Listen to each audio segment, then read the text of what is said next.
Boa noite, irmãos. Que a graça e a paz de nosso Senhor Jesus Cristo seja sobre a vida de cada um dos irmãos.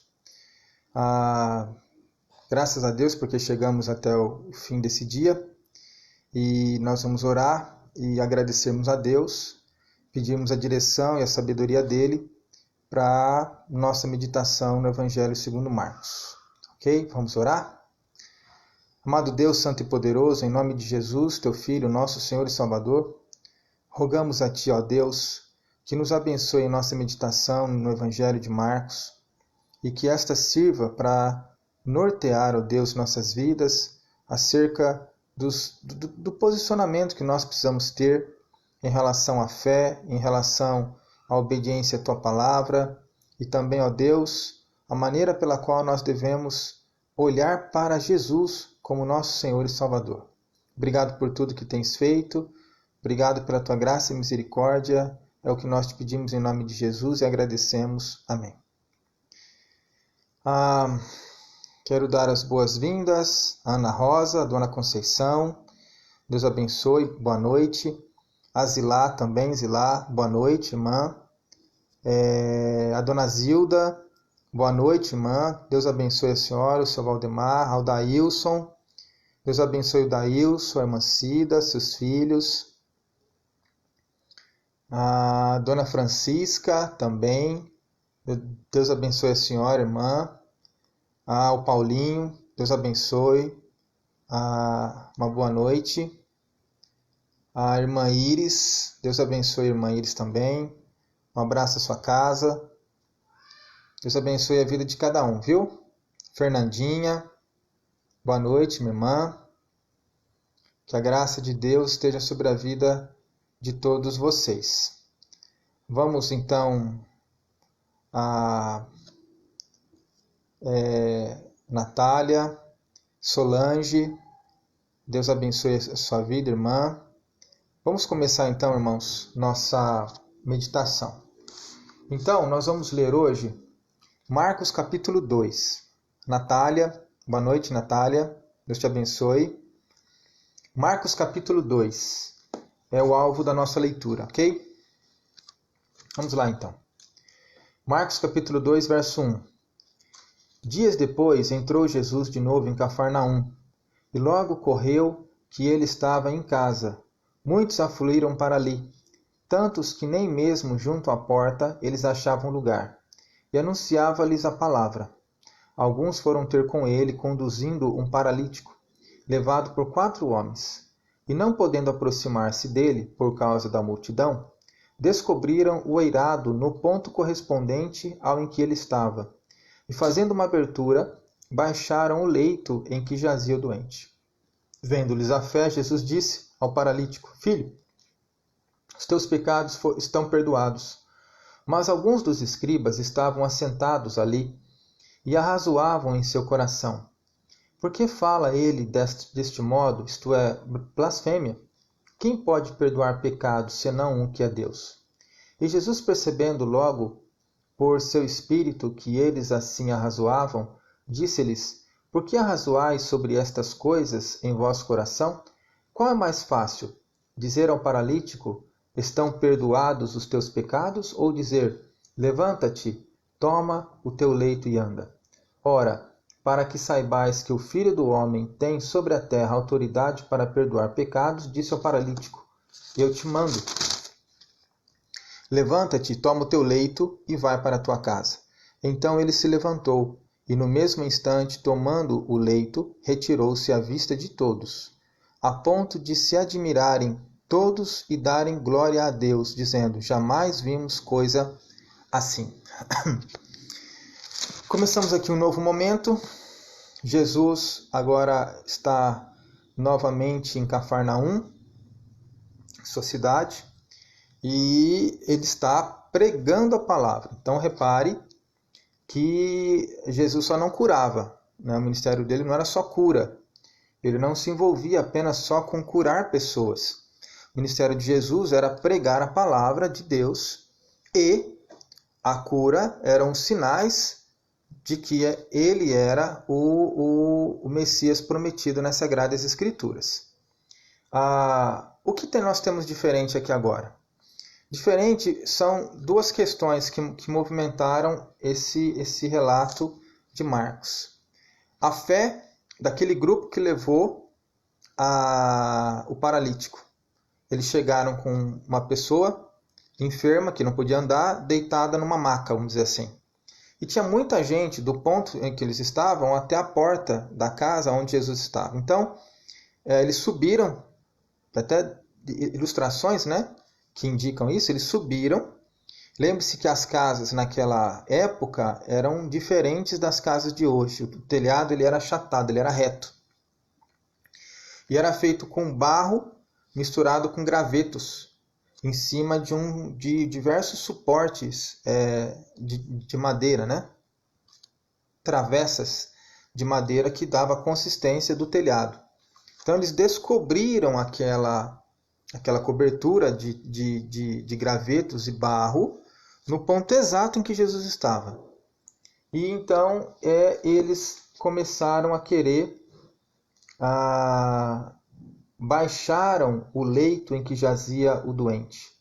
E Jesus, olhando para aquela situação, e logicamente, com onisciência, porque ele conhecia os corações de todos por ser Deus, ele conheceu, ele viu a fé do grupo, inclusive a fé do doente, né? Porque ele não foi levado na marra. Marcos não registra isso. Registra que ele foi levado e que, com sentimento mútuo, descobriram o telhado e começaram a baixar o doente. E Jesus olha, percebe a fé do grupo e se volta para o doente e diz: Filho, os teus pecados estão perdoados. E aí, de novo, pela onisciência de Jesus, que é a onisciência, a capacidade de conhecer a mente e os corações de todos, ele sabe que os escribas que estavam ali, quem eram os escribas? Os escribas eram aqueles que copiavam a lei, eles eram responsáveis por fazer cópias dos livros sagrados quando os mesmos se desgastavam pelo uso, né? O uso na sinagoga, o uso ensinando a palavra de Deus, com o tempo se desgastavam. Então, os escribas eles escreviam, eles copiavam, uma pessoa ditava e eles escreviam, então faziam diversas cópias ao mesmo tempo. Se tinha 20 escribas numa sala, 20 cópias daquele mesmo livro. Então eles conheciam a palavra de Deus, conheciam muito a palavra de Deus. E talvez seja por isso que Jesus utiliza uma expressão de muita importância aqui. Os escribas começam no coração a pensar: mas esse homem está perdoando pecado? Quem pode perdoar pecado é só Deus. E aí então, eles pensando dessa maneira, estão pensando de maneira correta. Só Deus pode perdoar pecado. Jesus, conhecendo os pensamentos, então diz para eles assim, lá no versículo 7, diz assim: por que fala ele deste modo? Os escribas estão falando isso. Isto é blasfêmia.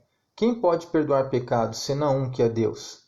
E Jesus, percebendo logo por seu espírito que eles assim arrazoavam, disse-lhes: por que arrazoais sobre estas coisas em vosso coração? Qual é mais fácil? Dizer ao paralítico: estão perdoados os teus pecados? Ou dizer: levanta-te, toma o teu leito e anda? Ora, para que saibais que o Filho do Homem tem poder sobre a terra, autoridade... Desculpa, falei errado. Ora, para que saibais que o Filho do Homem tem sobre a terra autoridade para perdoar pecados, disse ao paralítico: eu te mando, levanta-te, toma o teu leito e vai para a tua casa. Qual que é a palavra que Jesus falou demais aqui? Eles eram escribas. Jesus diz assim: para que saibais que o Filho do Homem... Essa expressão, Filho do Homem, essa expressão foi utilizada por Daniel. Nós vamos chegar nela quando nós começarmos mais à frente. Daniel utiliza essa expressão no capítulo 7 do seu livro. E ali no capítulo 7, Daniel tem uma visão de Deus. E ele chama Deus, o Pai, de ancião de dias. Ele vê Deus assentado num trono. Ele fala que ele vê um ancião de dias assentado num trono. E logo ele vê como filho do homem. E a este, como filho do homem, foi dado o domínio, o poder sobre as nações. e o seu reino é de eternidade a eternidade, jamais terá fim.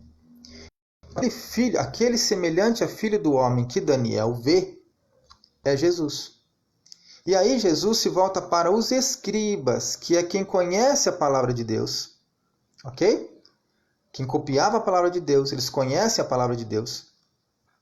E aí eles estão pensando de maneira correta, mas quem é esse que está perdoando pecados? Só um pode perdoar pecados. E lá em Daniel, quando Daniel vê aquele que é semelhante a filho do homem com Deus, é uma divindade. É Deus que está ali, não é? Então, ele está dizendo, quando Jesus diz, para que saibais que o Filho do Homem tem sobre a terra autoridade para perdoar, ele está falando, eu sou aquele Filho do Homem que Daniel previu, que Daniel anunciou. Sou eu. Os escribas sabiam perfeitamente o que Jesus estava dizendo, porque Jesus se comparou ao Filho do Homem. E Jesus disse assim, eu de fato, vocês estão pensando corretamente, eu sou Deus. Por isso eu posso perdoar pecados. E Marcos registra isso, mas registra o espanto. Veja, ele diz no verso 12, então ele se levantou e no mesmo instante, tomando o leito, retirou-se à vista de todos, a ponto de se admirarem todos e darem glória a Deus, dizendo, jamais vimos coisa assim. Ele não fala mais nada sobre os escribas, se eles creram, se eles não creram. Provavelmente, pela falta de informação, talvez a única pessoa que creu foram os homens que foram levaram o doente e mais o doente. Porque ao doente, ele disse, filho, os teus pecados estão perdoados. E aí Marcos registra, vendo-lhes a fé do grupo. Então, de fato, Jesus entendeu que o doente e aqueles que levaram o doente creram. Justamente por isso que Jesus os recompensou curando o homem. Mas Jesus disse para aquele homem que os pecados dele estavam perdoados. Ele não simplesmente falou assim, olha, você está curado. Como se Jesus fosse apenas um médico ou um curandeiro, ou se o trabalho dele fosse fazer unicamente cura. Mas aqueles homens que levaram o doente, eles entenderam verdadeiramente quem era Jesus. Eles creram. E o doente foi perdoado e ele foi curado. Enquanto que talvez os escribas, que eram quem conhecia a palavra de Deus, provavelmente não creram, porque Marcos não relata. A gente não pode afirmar, mas pela falta de relato de Marcos, provavelmente eles não creram. E aí nós nos deparamos com uma questão muito séria, não é? Que às vezes o conhecimento puramente humano da palavra de Deus não é suficiente para produzir salvação. Olha que coisa. Os escribas conheciam a palavra de Deus, Jesus usou, ele se identificou com Deus, quando se identificou com a profecia de Daniel, o filho do homem. E Daniel diz que ali Deus o Pai, que é o ancião de dias, deu a filho do homem reino, nações, povos. E esse filho do homem reinaria eternamente, então só pode ser Deus. Eles não se voltaram para a fé. Jesus estava dizendo, eu sou aquele filho do homem. E de fato vocês estão corretos. Eu sou Deus, por isso que eu posso perdoar pecados. Eu tenho autoridade para isso. Mas pelo fato de Marcos não registrar aqui a conversão dos escribas, então, ao que tudo indica, eles não creram. E aí é que fica o perigo. Fica um alerta em termos de perigo, no primeiro momento, né? A primeira coisa que nós podemos observar é que, como eu falei, o conhecimento bíblico desprovido de fé não salva ninguém. Uma pessoa pode conhecer a Bíblia de capa a capa, pode ter textos guardados na mente, pode falar decore salteado, pode ir para a igreja, pode levantar a mão na hora que louva, pode orar de joelho, pode fazer... Se não tiver fé em Jesus Cristo como Senhor e Salvador, não será salvo, seus pecados não são perdoados. Então, a quantidade que a Bíblia foi lida para a salvação é o que menos importa. Ela é importante para a santificação. Agora, eu li a Bíblia 20 vezes. Funciona para a sua santificação, mas para a sua salvação, o mero ato de ler a Bíblia, o mero ato de ter um texto, um salmo de cor na cabeça, não salva ninguém. É preciso crer naquilo que está escrito ali. É preciso crer no protagonista central, que é Jesus. De Gênesis a Apocalipse, a Bíblia fala de Jesus. De Gênesis a Apocalipse. O primeiro livro que fala do Messias é Gênesis, 3º capítulo, versículo 15. Deus anunciou Jesus ali, embora não deu para ele o nome de Jesus, mas disse que ele pisaria a cabeça da serpente e a serpente morderia o calcanhar dele. Ali Jesus foi anunciado.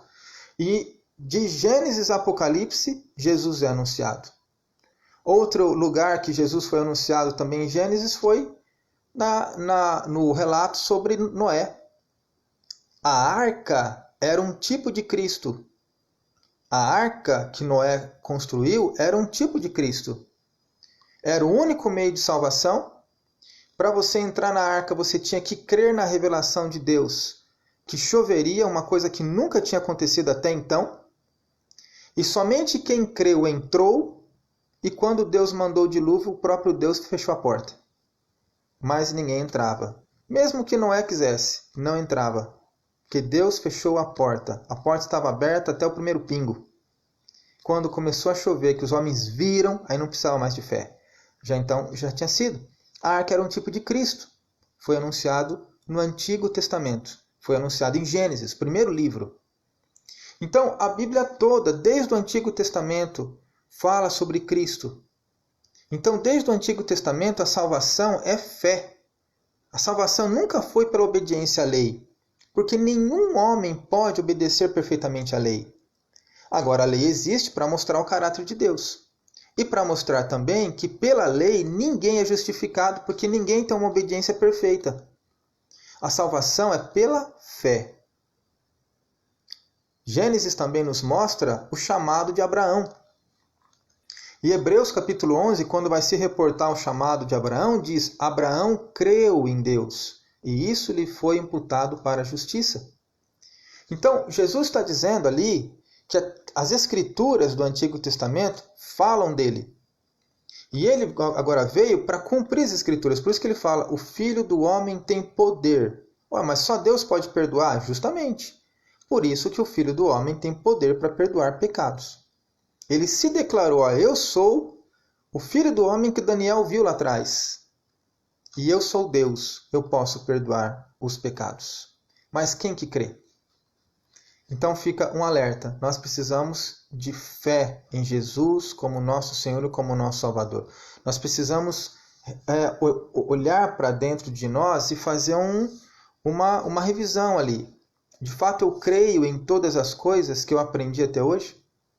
Eu creio em tudo aquilo que a Bíblia ensina?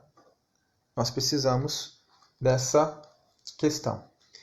Uma outra questão muito importante, irmãos, é que o ministério de Jesus era a pregação da palavra de Deus. Você pode reparar que é a primeira coisa que Marcos escreve. Ele diz lá no capítulo 2,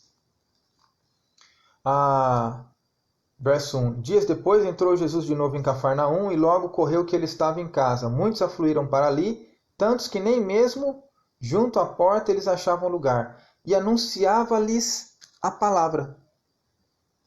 Repare que a primeira coisa que Marcos relatou não é que Jesus curava, mas que ele anunciava a palavra. O ministério da igreja é o mesmo ministério de Jesus, é anunciar a palavra. A igreja precisa se ocupar com o anúncio da palavra. Então, quando se fala muito de cura, milagre, sem a palavra, é complicado isso daí. Porque a função da igreja é anunciar a palavra. Naquela época, o testemunho, o sinal de que de fato Jesus era quem ele dizia ser, pela palavra, era a cura. Porque a cura também estava escrito na palavra. O Messias era aquele que daria vista aos cegos, curaria os aleijados, faria o surdo ouvir, faria o mudo falar. Os profetas falaram disso. Então, Jesus anunciava a palavra que falava de si mesmo e testificava com o poder de Deus, perdoando pecados e curando enfermidades. Então, o que a Bíblia fala? A Bíblia diz que a função da igreja é pregar a palavra. Então, estamos reunidos ali em culto, devemos pregar a palavra. A palavra é o centro das nossas vidas. Estamos agora em confinamento, mas tendo liberdade pela mídia, o que é que nós vamos anunciar? A palavra de Deus. É a palavra de Deus que dá fé, é a palavra de Deus que faz a manutenção da nossa segurança, é a palavra de Deus que encaminha uma pessoa para Cristo. O nosso testemunho, irmãos, nosso testemunho serve também para jogar glória a Deus, mas a palavra que vai mudar o coração de alguém não é o seu testemunho, a sua experiência com Cristo, é o Evangelho. Paulo fala em Romanos capítulo 1, não me envergonho do Evangelho, porque é o poder de Deus para a salvação de todo aquele que nele crê. Olha aí, a fé de novo. Fé e palavra. São dois elementos que caminham juntos na evangelização. Então nós precisamos estar atentos. Nós somos chamados a anunciar as virtudes daquele que nos chamou das trevas para a sua maravilhosa luz. Além de nós exercermos fé, nós precisamos também levar a palavra, porque é por meio dela que a fé vem. Então não se iluda. Não se iluda. Não adianta conhecer a Bíblia. Eu preciso crer naquilo que a Bíblia ensina. Sem fé é impossível agradar a Deus. Impossível. Hebreus capítulo 11, verso 6. Sem fé é impossível agradar a Deus. Mas fé no quê? Fé naquilo que a Bíblia ensina. Ok? Então, Marcos está dizendo que Jesus foi anunciado por Daniel. Daniel capítulo 7. Aquele que é semelhante a filho do homem na presença do ancião de dias. Ele é Deus, ele tem poder para perdoar pecados. Onde é que está isso? Nas Escrituras. Você lembra como é que inicia o capítulo 1 de Marcos? Capítulo 1 de Marcos, verso 1 diz: princípio do Evangelho de Jesus Cristo, Filho de Deus, conforme está escrito. Então é o que Marcos está falando. Desde o comecinho ele está falando: o Evangelho que eu estou anunciando não veio da minha cabeça, nem da cabeça de ninguém, nem da cabeça de Pedro. Está nas Escrituras. Se você olhar para as Escrituras, você vai encontrar a palavra de Deus. Irmãos, vamos meditar nisso. Vamos meditar e fazer uma revisão se há alguma coisa daquilo que nós conhecemos que nós não cremos. E lembrar que quando você for evangelizar alguém, você precisa levar a pessoa ao conhecimento? Sim. Mas você precisa perguntar para ela: você crê nisso? Você precisa dar uma resposta. Você crê nisso? Ou então você vai orar. Eu quero orar por você para que você creia na palavra de Deus, para que Deus te dê fé e a partir da fé você tenha os teus pecados perdoados. Vamos orar? Pai, em nome de Jesus, nos colocamos diante de Ti agora e eu peço ao Senhor que o Senhor, ó Deus, faça com que cada irmão possa fazer uma revisão em sua vida, independente dos anos que estão na igreja, do tempo que Te conhece, da quantidade de vezes que leu a Tua palavra. Faz, ó Deus, com que haja verdadeiramente uma compreensão se a fé exercitada é verdadeira e se está no lugar correto, se está em Teu Filho como Senhor e Salvador, como aquele que se encarnou, como aquele que foi enviado por Ti para sofrer em nosso lugar, obedeceu perfeitamente a Tua palavra, morreu em cruz, recebeu sobre si a punição dos pecados de todos nós, morreu, ao terceiro dia ressuscitou e ascendeu aos céus. Está à tua direita, de onde há de voltar, num tempo determinado por ti mesmo, para julgar todo mundo e buscar a tua igreja. Dá fé inabalável nessa verdade e faz com que o povo do Senhor, através do conhecimento da Escritura, tenha sua vida santificada a cada dia. Fortaleça-nos, dá-nos graça nestes dias. Permita que possamos, ó Deus, experimentar a providência do Senhor em nossas vidas e na vida de nossas famílias. É em nome de Jesus que nós oramos. Amém. Meus irmãos, tenham todos uma boa noite. Eu aguardo os irmãos amanhã às 7 horas para nós continuarmos com a nossa devocional em Daniel. Obrigado, bom descanso a todos, até amanhã. Tchau.